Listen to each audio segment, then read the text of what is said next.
Tras los pasos de Sefarad en el Nuevo Mundo, con David Rosenthal.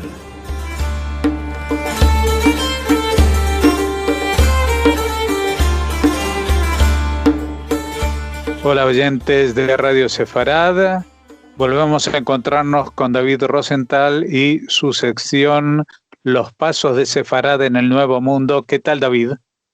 Hola Jorge, muchas gracias, un saludo a todos los oyentes.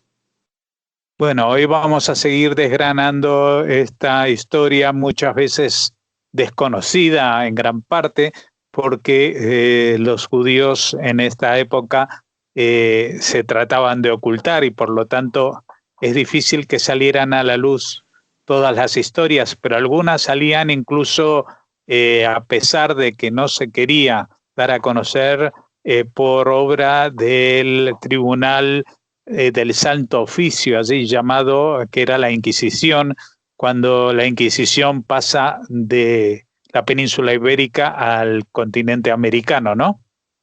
Sí, así es. Bueno, en el capítulo anterior había hablado de un primer acto de fe donde fueron ejecutados unos hombres que iban junto con Hernán Cortés, que le ayudaron a recorrer esos territorios mexicanos de norte a sur, ¿no? Entonces iban junto a Hernán Cortés, eran personas cercanas a la conquista de México. Y veremos cómo luego al mismo México, o Virreinato de México, llegarán también nuevos cristianos que de hecho seguirían judaizando hasta ser capturados o perseguidos por la Inquisición. Ok, en 1574 se lleva a cabo un primer auto de fe, que ya sabemos que era esa ejecución de penas dictadas por el Tribunal de la Inquisición. En este caso fue una quema de libros. Eso fue en la Ciudad de México.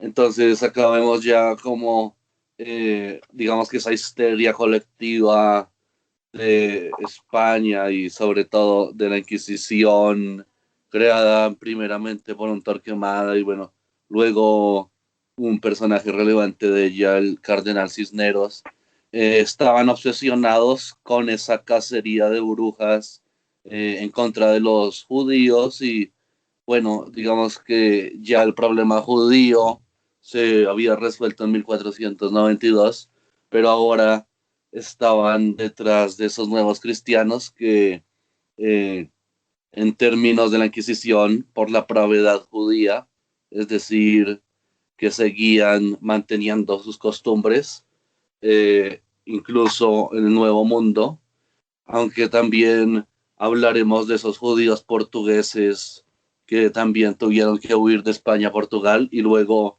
de Portugal a este nuevo continente, pues Portugal también fue anexado a España por Felipe II y la Inquisición haría de las suyas allí mismo. Bueno, en el auto de fe que tuvo lugar en México el 25 de marzo de 1601, unos años después de el que anteriormente conté, acá ya fueron 135 procesados, entonces ya las cifras subían paulatinamente. Entre ellos habían más de 45 presuntos judaizantes.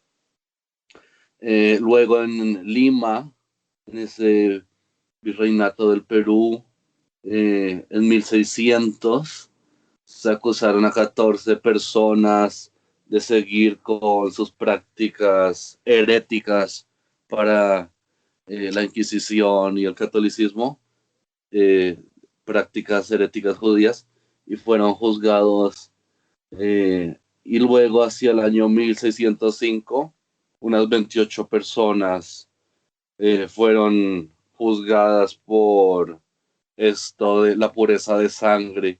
La pureza de sangre consistía en que una persona no debía tener ni sangre ni judía ni mora, pues esto la hacía de alguna forma impura, ¿no? Universidades muy importantes del Nuevo Mundo, como la Universidad de Rosario en Colombia, la más antigua, y la Universidad de Lima, pedían a sus alumnos que tuvieran limpieza de sangre, que tuvieran pureza de sangre. De lo contrario, no podrían hacer parte de la institución. Ok, también vemos cómo hacia 1610 se establece el Tribunal de Cartagena, en Cartagena de Indias. También hubo un proyecto para fundar uno en Buenos Aires, pero ese no prosperó. Felipe III, de acuerdo con el Papa Clemente VIII, decidieron que había que instalar un tribunal del Santo Oficio en la Nueva América, en el nuevo continente. Bueno, acá ya saltamos a una Inquisición portuguesa que llega después en Brasil.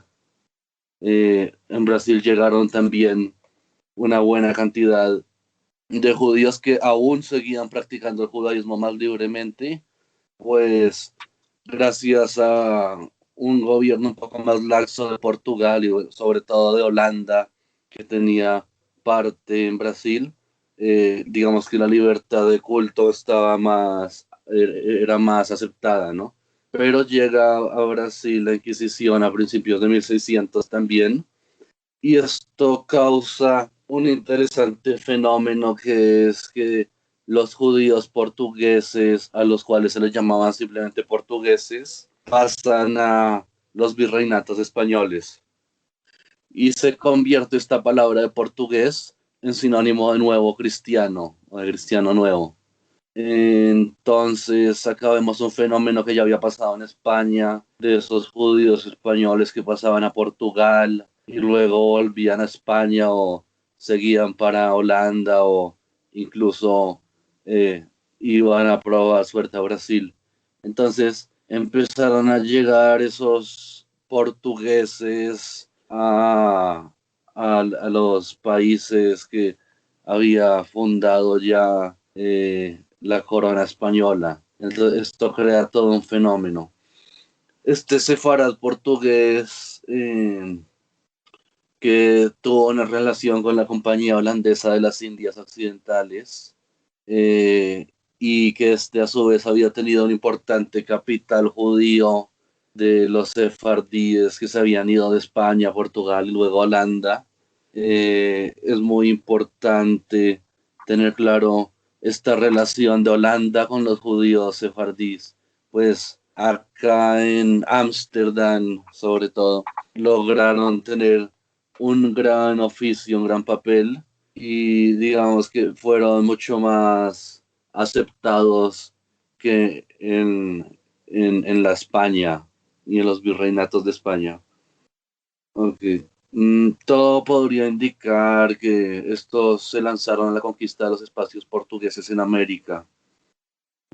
Al ver que el Santo Oficio de la Inquisición y bueno, que la situación en América ya no estaba tan fácil como habría parecido antes, entonces su intención habría sido la de llevar al Nuevo Mundo esa libertad religiosa que gozaban en el territorio holandés, como decía.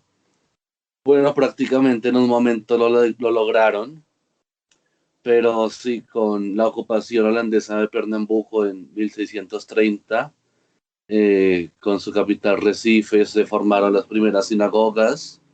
Entonces se podría decir que Brasil tuvo las primeras comunidades judías como tal libres del continente. Se dice que esas sinagogas se llamaban Sur Israel y Maguen Abraham, esto en Recife. Hay algunas crónicas de la época que nos dejan evidencia de esto, como la que dice que más de un siglo de colonización portuguesa había transcurrido cuando en 1630 los holandeses adquirieron una posición en Pernambuco, llegando a ocupar entre 1630 y 1654 esa franja costera del Brasil y las áreas que la rodeaban. Tan pronto como la colonia holandesa de Pernambuco se estabilizó, crecientes cantidades de judíos de Ámsterdam se trasladaron a Recife, donde se habían formado dos comunidades religiosas, las que ya les había contado, Sur Israel y Maguen Abraham. Muy conocidos los líderes de estas comunidades, el rabino Isaac Aboab da Fonseca y Moses Rafael de Aguilar. Desde 1642 dirigían estas comunidades. Tuvieron un propio cementerio, también otras instituciones de calidad judía, conocían bien el holandés, el portugués, también sabían el ladino o el castellano antiguo, y bueno, se dedicaron mucho al comercio, al mercado, al préstamo, o sea, replicaron la actividad con la cual se habían hecho prósperos alguna vez en España y en Portugal. También acá, bueno, acá ya incluyen unas nuevas prácticas comerciales, que sería el comercio de azúcar, ¿no? Y también la cuestión de los esclavos. Y bueno, la recaudación de impuestos, esto ya eran prácticas que se conocían bastante bien desde Sefarat. Ellos sabían que estaban rodeados de enemigos, así que habían forjado una gran unión comunitaria, también una unión con las autoridades de este lugar. Bueno, pero esto no sería así para siempre, pues la Inquisición también arribaría, ¿no? En 1606, en México, se da un perdón general que se concede por los reyes de España, tanto como por el Papa, para que aquellos israelitas y ahora nuevos cristianos o judaizantes puedan vivir en una libertad. Esto para los descendientes de portugueses presos en las cárceles de la Inquisición. En 1654 los holandeses se rinden a un cerco portugués, y de los 5.000 judíos que habían aquí, que se les llamaba marranos, muchos se convierten en el catolicismo, llamándose marranos ahora, y otros simplemente se van de esas tierras.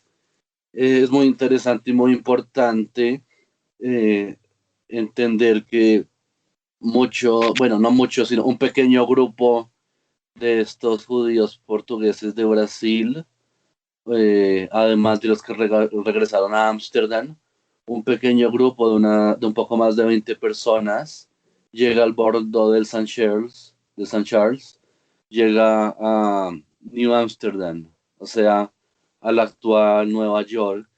Entonces, estos serían los primeros judíos que llegan a Estados Unidos y en específico a Nueva York. Es muy interesante todo el tema de estos primeros judíos que llegan a Nueva York, pues había un antisemitismo allí, pero a la vez tenían el favor de los judíos holandeses que manejaban la zona prácticamente en términos comerciales. Ok, y ahora vamos a saltar a México, donde, como ya había dicho, llegaron unos judíos con Cortés.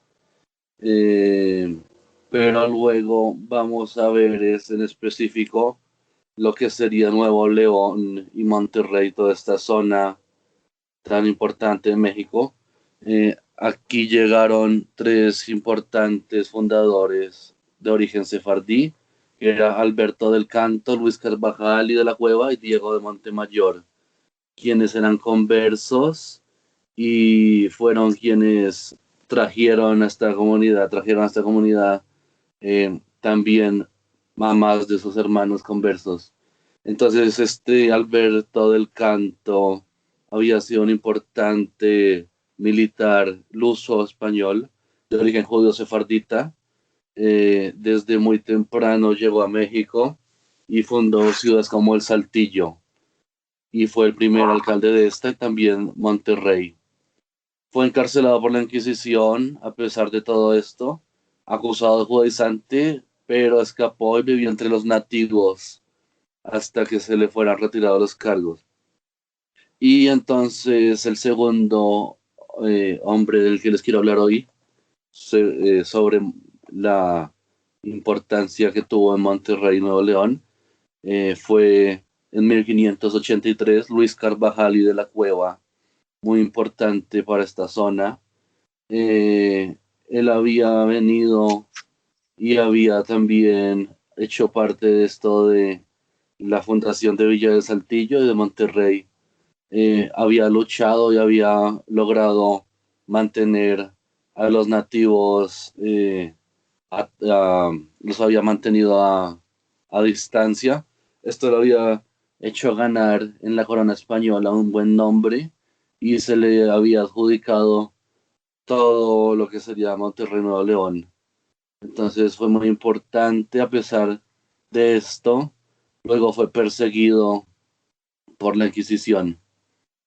Él se le había presentado al rey Felipe II un proyecto para colonizar tierras ubicadas al norte de Nueva España, y esto había terminado con la fundación del nuevo Reino de León, que, como sabremos, tiene un significado cercano a lo que sería Judá, ¿no? El nombre de por sí tiene un origen sefardita. Bueno, esto tenía límites hasta Pánuco, que sería al norte del actual estado de Veracruz. O sea, era una cosa muy importante. Este reino era muy grande en extensión. Bueno, y ahora hablaré de Luis de Carvajal el Mozo, que era su sobrino. Su importancia, sobre todo, es que deja un libro que se llama Memorias. Había sido comerciante y poeta. Bueno, y también escritor, y fue muy importante en la comunidad de marranos, de esos nuevos cristianos que judaizaban. Y su libro es muy importante, pues nos deja esos rastros, esas pistas a seguir, y esos relatos nos los deja impresos en este libro de memorias, que prácticamente sería el primer libro o la primera narrativa personal que sobrevive, porque luego se encuentra de varios años, que sobrevive de estos relatos de un nuevo mundo, de un nuevo Sefarat en el Nuevo Mundo.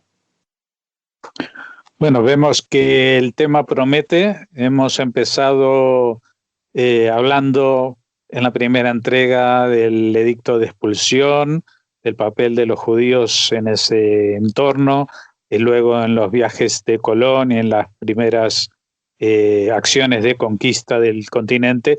Y ahora vemos en el plano de la colonización el papel tan importante que tuvieron en algunas zonas del continente americano, a pesar de la acción de la Inquisición, y seguiremos hablando de esto en las próximas entregas, por supuesto. Muchas gracias, David Rosenthal, por habernos acercado a este panorama que, como comentábamos antes, a veces es bastante desconocido incluso por los propios descendientes de estos primeros judíos americanos. Ok, muchas gracias.